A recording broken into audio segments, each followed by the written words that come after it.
জুলাই গণ অভ্যুত্থানে রাজধানীর রামপুরায় ছাদের কার্নিশে ঝুলে থাকা আমির হোসেনকে গুলি করা সহ দুজনকে হত্যার ঘটনায় মানবতাবিরোধী অপরাধের মামলায় ডিএমপির সাবেক কমিশনার হাবিবুর রহমান সহ ৫ জনের বিরুদ্ধে তৃতীয় দিনের সাক্ষ্য গ্রহণ আগামীকাল পর্যন্ত মুলতবি করেছেন ট্রাইব্যুনাল।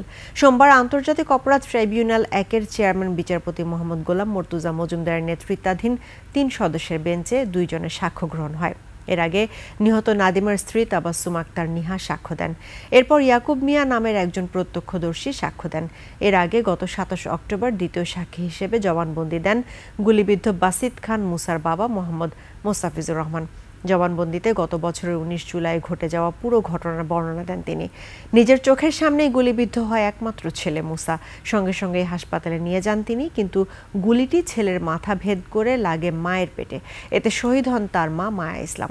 সাক্ষ্যের এক পর্যায়ে কান্নায় ভেঙে পড়েন মোস্তাফিজ। পরে তাকে জেরা করেন পলাতক ৩ আসামির পক্ষে স্টেট ডিফেন্স আইনজীবী আমির হোসেন ও গ্রেফতার চঞ্চল চন্দ্র সরকারের আইনজীবী সরওয়ার জাহান।